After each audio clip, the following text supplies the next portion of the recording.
আসসালামু আলাইকুম। সুপ্রিয় দর্শক, বনরূপা বাংলা সংবাদ ইউটিউব চ্যানেলে আপনাদের স্বাগতম। সাথে আছি আমি মোহাম্মদ রফিকুল ইসলাম।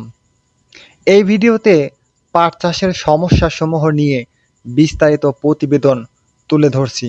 প্রাচীনকাল থেকেই বাংলাদেশে পাট চাষ হয়ে আসছে। বাংলাদেশের আবহাওয়া পাট চাষের জন্য বেশ অনুকূল। প্রক্রিয়াজাত করার পর পাট সোনালী রং ধারণ করে এবং একসময় বেশ ভালো বাজার মূল্যও পাওয়া যেত।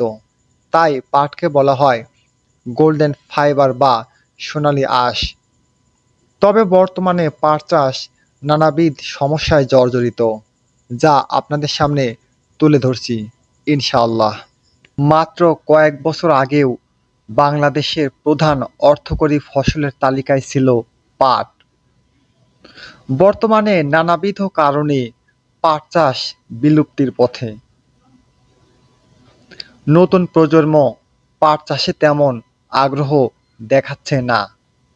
যেসব সমস্যা পাট উৎপাদন ব্যাহত করে তার মধ্যে পাটের বীজের সংকট, বীজের দাম বেশি, দালাল চক্র, মধ্যস্বত্বভোগী, বাজার ব্যবস্থার অনিয়ম, অতিরিক্ত খরা, উৎপাদন ব্যাহত, পাট পচাতে পানির অভাব, লেবার সংকট, পচা পানিতে কাজ করতে অনাগ্রহ, উৎপাদন খরচ বেশি, বাজার মূল্য কম ইত্যাদি কারণে দিন দিন কৃষকেরা পাট চাষের প্রতি আগ্রহ হারিয়ে ফেলছে।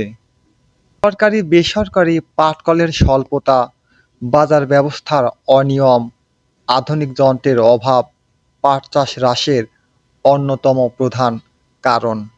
ধরি প্রতি মণ পাটের দাম ২,০০০ টাকা, বিঘা প্রতি ফলন ১০ থেকে ১২ মণ, মোট বিক্রয় মূল্য দাঁড়ায় ২০ থেকে ২৪,০০০ টাকা। লেবার দিয়ে কাজ করালে কৃষকের পকেট সম্পূর্ণই ফাঁকা। দর্শক, পাটের তেমন কোনো রোগবালাই নেই, খুব সহজেই চাষ করা যায়। প্রধান অর্থকরী ফসল হিসেবে পাটের গৌরব ফিরিয়ে আনতে চাষিরা সরকারের সুদৃষ্টির আশায়